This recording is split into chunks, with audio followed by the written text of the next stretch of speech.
Olá, sejam bem-vindos. No vídeo anterior, nós falamos sobre o porquê não existe ainda no Brasil tokenização imobiliária.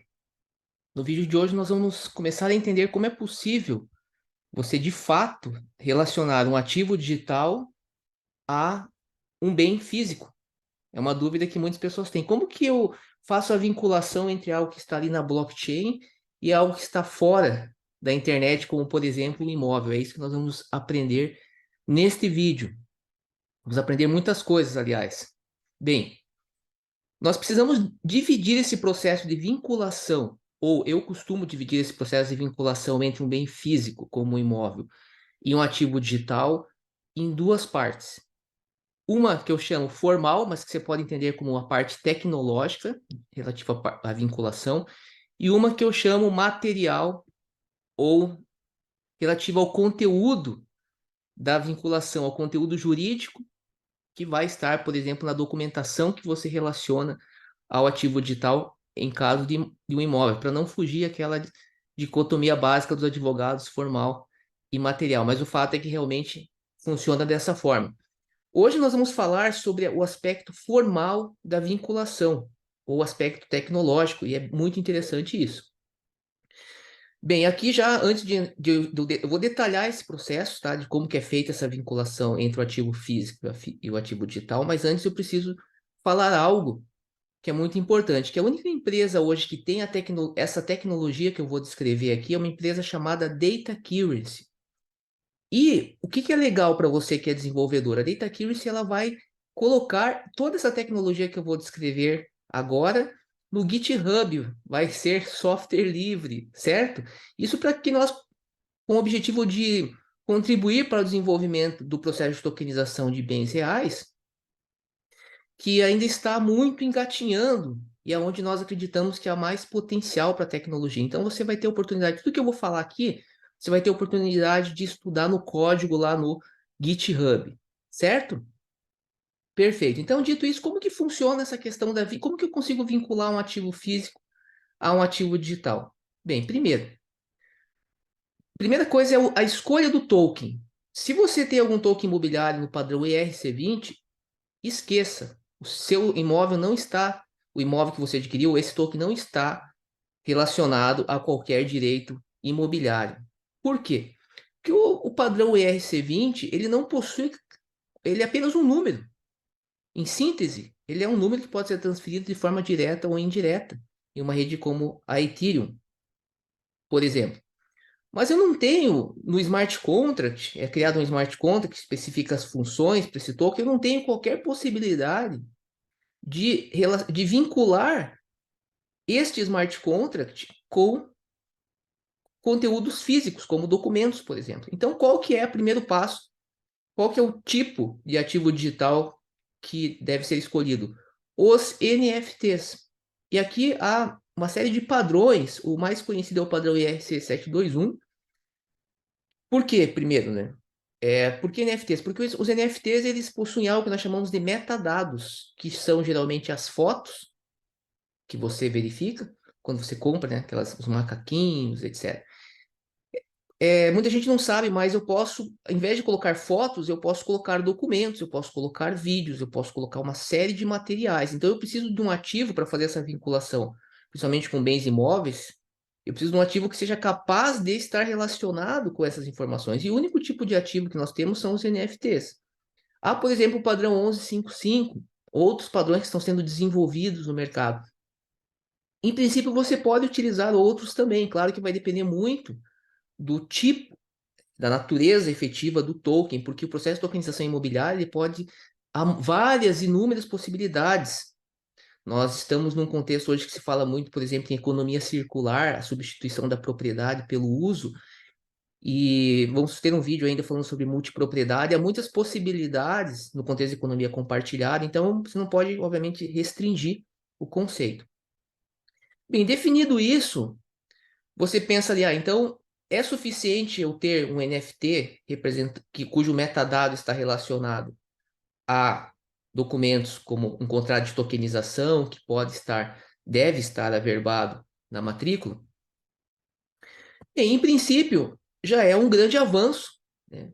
Perto de você simplesmente pegar um token RC20 e fazer a pessoa crer que aquele token está relacionado a algum direito de propriedade. Embora, dependendo de como foi feita a propaganda, na justiça você até consegue provar que efetivamente a pessoa te vendeu um token, né? Querendo dizer que aquele token se referia a um bem específico, e aí há uma série de implicações, tá?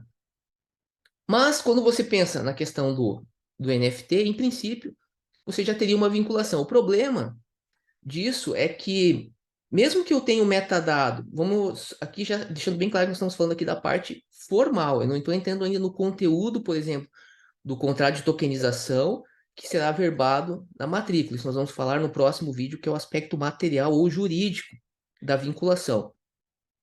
O problema é a questão que não basta você simplesmente ter o NFT relacionado a uma documentação relativa a direito imobiliário, porque você vai precisar comercializar este NFT. Como que você vai vender esse NFT? Ah, eu vou colocar numa plataforma qualquer.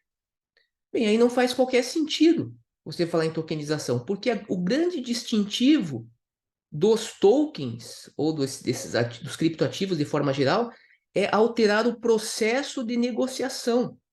Isso que as pessoas não se dão muito conta. Quando se fala sobre tokens, NFTs, as pessoas pensam muito em querer descrever as suas características. Mas a dica é a seguinte: a tecnologia por trás, ela deve permitir aquela relação que nós chamamos P2P. Ou seja, você deve ser capaz de adquirir este ativo ou esse NFT que estará vinculado à propriedade de forma direta, sem intermediário, sem que alguém tenha a custódia desse ativo. E para isso você precisa então ter o quê? Uma estrutura de smart contracts capaz de permitir ao adquirente desse token a compra deste NFT. E esse smart contract, que no caso da Data Currency nós chamamos de um marketplace smart contract, ele deve ser capaz de operacionalizar, armazenar informações relevantes para aquela compra. Isso pode eventualmente ser complementado, dependendo principalmente quando nós falamos em imóveis, algumas questões relativas a compliance, sim, pode ser complementado, mas o fato é que a essência do processo ela não pode ser alterada. Então você vai ter um marketplace, smart contract, e a pessoa vai interagir de forma direta com esse smart contract. Isso traz uma série de possibilidades. Uma delas, né, é o uso da inteligência artificial, começou já a ser utilizado. Inclusive, o uso de inteligência artificial para fazer análise de smart contracts, isso é muito importante, muito interessante também. Mas o fato é esse, tá? Então, o que é... detalhe, só que esse contrato, como que a operação ela se liquida efetivamente? Da seguinte forma, você vai ter um NFT que vai estar vinculado à documentação relativa ao direito de propriedade. Esse NFT, por si só, ele está representando o imóvel como um todo. O fato é que, na maioria dos casos, principalmente quando nós falamos em multipropriedade e na questão que eu disse da economia circular, você vai querer negociar frações do imóvel. E aí gera um problema. Você não vai transferir o NFT direto. Como que isso é feito? Por meio de frações de NFTs. E o que são frações de NFTs? Frações de NFTs nada mais são do que tokens, aí sim no formato ERC20, emitidos por um smart contract, que é o titular, o proprietário, o owner do NFT representativo do imóvel. Então é isso que basicamente vocês vão ver no GitHub que a Data Accuracy faz. A plataforma dela funciona desse modo. Você tem um NFT vinculado a uma documentação, pode ser relativa a imóvel, mas não necessariamente, você pode utilizar isso para outras aplicações. Aí, este NFT, ele tem a posse, a propriedade dele transferida para um outro smart contract que faz a efetiva gestão da compra e venda das frações. Então, o sujeito, quando ele interage com esse marketplace smart contract, ele vai receber um token ERC20, e esse token ERC20 ele está sendo emitido por um smart contract proprietário de um NFT, que por sua vez está com os metadados relativos à documentação do imóvel. Isso mostra na blockchain, é a prova na blockchain que de fato aquele token ERC20 que você está recebendo é uma fração do imóvel representado pelo NFT. Óbvio que isso é apenas uma das possibilidades, mas uma possibilidade muito avançada. Como eu falei, a única tecnologia que hoje existe no Brasil. Ninguém tokeniza bens imóveis ou emite tokens imobiliários do modo como eu estou falando.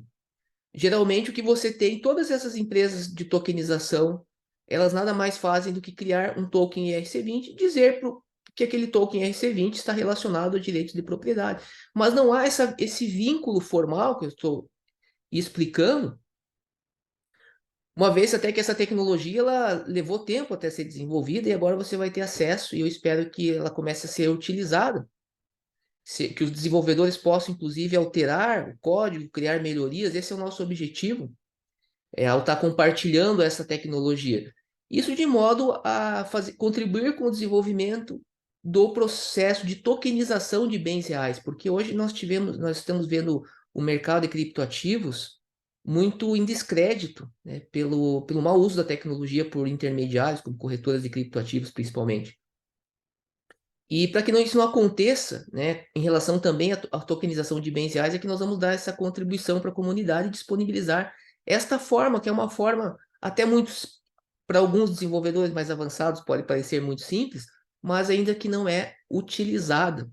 Isso mostra, por exemplo, como os NFTs eles podem ser muito melhor aproveitados do que simplesmente utilizados para armazenamento de figuras, embora nós não vejo problema nenhum você comprar um ativo digital por causa de uma arte, por causa de um trabalho artístico, mas há muitas outras aplicações. E o que é interessante também é que vocês vão reparar que quando a pessoa faz a compra e interage com esse marketplace smart contract, ela pode registrar um secret que não é um dado pessoal e não fica armazenado em algum banco de dados. Esse secret é uma forma de assinatura digital e até mesmo uma espécie de dois fatores de autenticação, porque o comprador ele tem tanto a fração na sua carteira, quanto um secret que ele cadastrou e que ele pode provar que ele é o proprietário. Isso pode ser utilizado, por exemplo, quando ele perde, caso ele venha perder a chave privada, onde está armazenada a fração de NFT, com esse secret ele consegue ainda assim comprovar que de fato ele adquiriu aquela fração.